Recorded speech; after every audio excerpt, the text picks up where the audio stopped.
بسم الله الرحمن الرحيم والعصر إن الإنسان لفي خسر إلا الذين آمنوا وعملوا الصالحات وتواصوا بالحق وتواصوا بالصبر.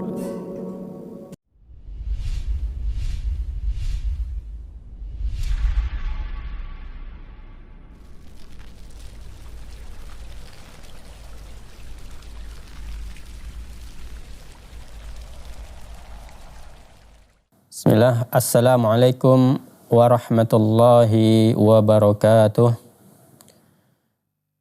Innal hamdalillah nahmaduhu wa nasta'inuhu wa nastaghfiruh wa na'udzu billahi min sururi anfusina wa min sayyiati a'malina. May yahdihillahu fala mudhillalah wa may yudlilhu fala hadiyalah. Asyhadu an la ilaha illallah wahdahu la syarika lah wa asyhadu anna Muhammadan abduhu wa rasuluh la nabiyya wa la rasula ba'dah. Kaum muslimin yang dirahmati oleh Allah Subhanahu wa taala, puji syukur kita senantiasa kita ucapkan kepada Allah Subhanahu wa taala karena Allah Subhanahu wa taala masih memberikan kepada kita kenikmatan-kenikmatan yang begitu banyak sekali sehingga kita tidak akan pernah bisa untuk menghitung nikmat Allah Subhanahu wa taala tersebut. Salawat dan salam senantiasa kita sampaikan kepada Nabi kita Nabi Muhammad sallallahu alaihi wasallam yang mana dengan kita memperbanyak membaca salawat kepada Nabi kita Nabi Muhammad sallallahu alaihi wasallam, kita mengharapkan syafaat beliau nanti pada hari kiamat. Kaum muslimin yang dirahmati oleh Allah Subhanahu wa taala, kita lanjutkan kembali pembahasan kita yang kita ambil dari buku Seluk-Beluk Alam Jin dan Syaitan yang ditulis oleh Syekh Wahid Abdul Salam Bali, yang mana pada kesempatan sebelumnya kita telah membahas yaitu berkaitan dengan apakah jin menghuni ataupun tinggal di rumah-rumah kaum muslimin ataupun di rumah-rumah manusia. Kita telah memberikan penjelasannya ya, bahwasanya mereka bangsa jin juga terkadang ada yang tinggal di rumah kita. Ya. Di antaranya tempat-tempat yang mereka sukai, salah satunya adalah kamar mandi ataupun toilet.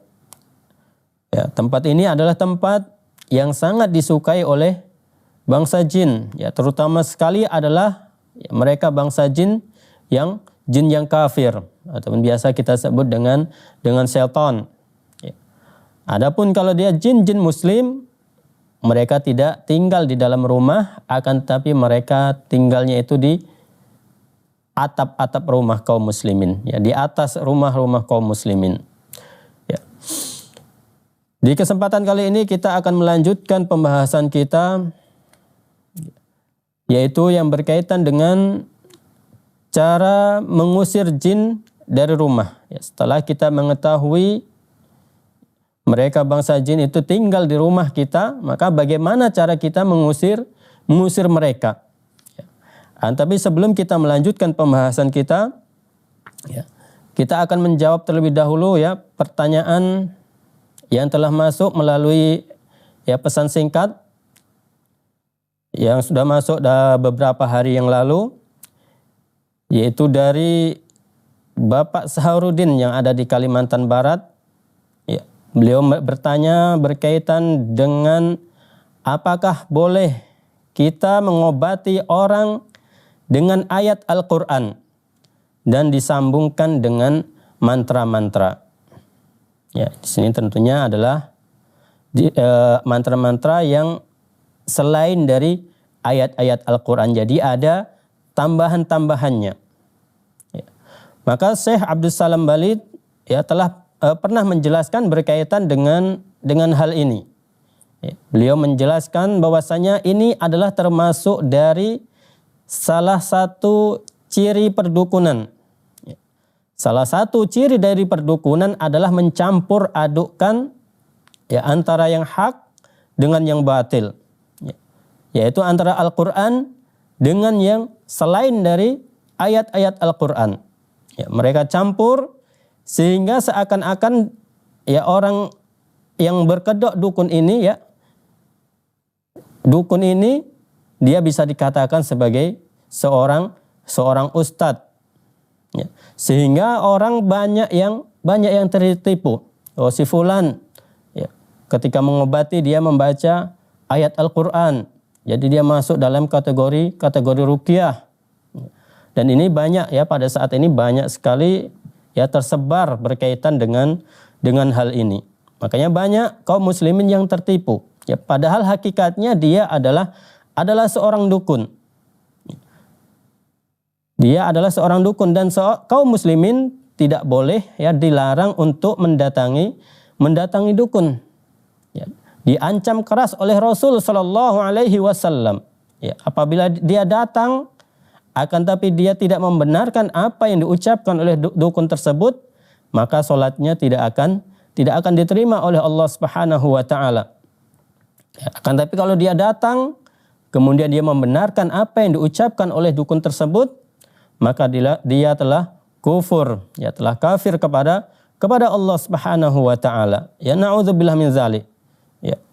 Jadi tidak diperbolehkan seseorang yang dia mengobati awalnya dengan ayat-ayat Al-Qur'an akan tapi kemudian dicampur dengan bacaan-bacaan yang lain. Makanya untuk syarat dari ruqyah yang syar'iyah itu ada 3, sebagian yang lain menyebutkan itu ada 4 syarat. Syarat yang pertama adalah diambil dari ayat-ayat Al-Quran. Jadi bacaan-bacaannya itu diambil dari ayat-ayat Al-Quran. Jadi kalau ada orang yang membacakan ayat-ayat Al-Quran ketika mengobati orang, maka dia masuk dalam kategori ruqyah yang syar'iyah. Kemudian syarat yang kedua adalah doa-doa yang diambil dari hadis-hadis Rasulullah sallallahu alaihi wasallam. Jadi doa-doanya itu diambil dari hadis-hadis Rasulullah sallallahu alaihi wasallam atau terkadang diambil juga dari ayat-ayat Al-Qur'an. Kemudian syarat yang ketiga adalah dengan menggunakan bahasa yang bisa dipahami. Bisa menggunakan dengan bahasa Arab ataupun juga bisa dengan menggunakan bahasa Indonesia. Akan tapi kalimatnya itu harus bisa dipahami. Jangan pula dia menggunakan bahasa Indonesia akan tapi kalimatnya itu tidak bisa dipahami. Maka ini dia masuk dalam kategori ruqyah yang syirkiyah. Kita berbicara akan tapi bahasa apa yang kita ucapkan kita tidak paham, maka ini tidak diperbolehkan. Tapi dia menggunakan bahasa yang bisa dipahami, susunan kalimatnya ini bisa dipahami. Misalnya kita menyuruh, wahai musuh Allah, keluarlah kamu. Ataupun wahai syaitan yang ada di dalam tubuh manusia ini, keluar kalian semua. Ini diperbolehkan. Ataupun dengan kalimat-kalimat yang lainnya. Ataupun disusun dia dalam bentuk doa-doa, maka ini juga diperbolehkan. Tapi kalau dia mencampur dengan mantra ini biasanya dia ini isinya itu adalah isi dari bacaannya itu sesuatu yang dia tidak bisa kita pahami.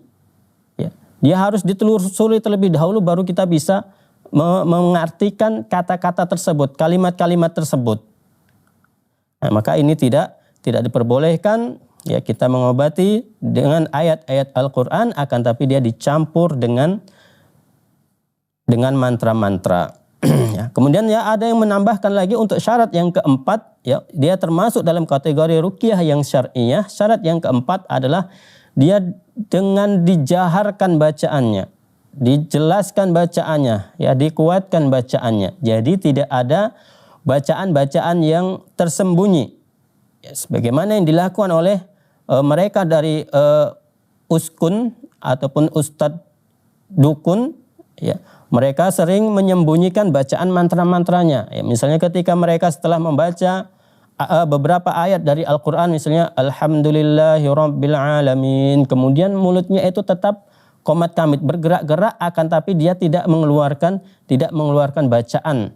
Ya, tapi mulutnya tetap bergerak-gerak. Ya, maka ini masuk dalam kategori ruqyah yang syirkiyah dan harus kita hindari. Ya, jadi tidak diperbolehkan ya kita mencampur adukkan ya antara kebenaran dengan kebatilan. Ya, ini tentunya dilarang oleh Allah Subhanahu wa taala. Ya, demikian jawaban dari kami, semoga ya bermanfaat ya buat Bapak Saharudin. Ya, mungkin bagi kaum muslimin yang lainnya yang ingin bertanya nantinya ya bisa melalui nomor yang tertera di layar kaca Anda semuanya.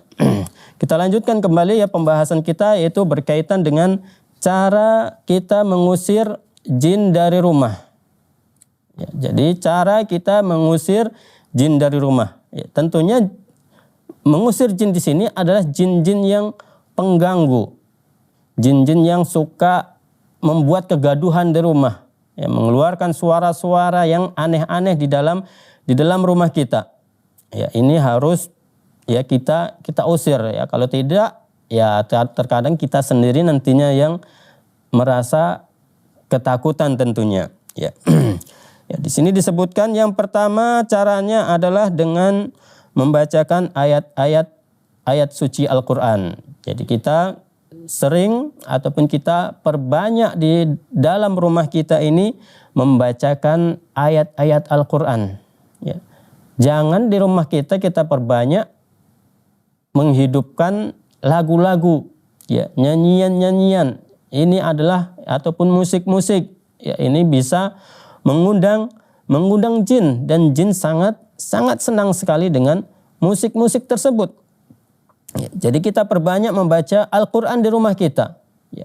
Makanya dalam sebuah hadis Rasulullah sallallahu alaihi wasallam telah menyebutkan, la taj'alu buyutakum kubura. Jangan kalian jadikan rumah-rumah kalian ini seperti kuburan. Ya, para ulama menjelaskan bahwasanya dimaksud di sini adalah di kuburan itu tidak dibacakan ayat-ayat Al-Qur'an.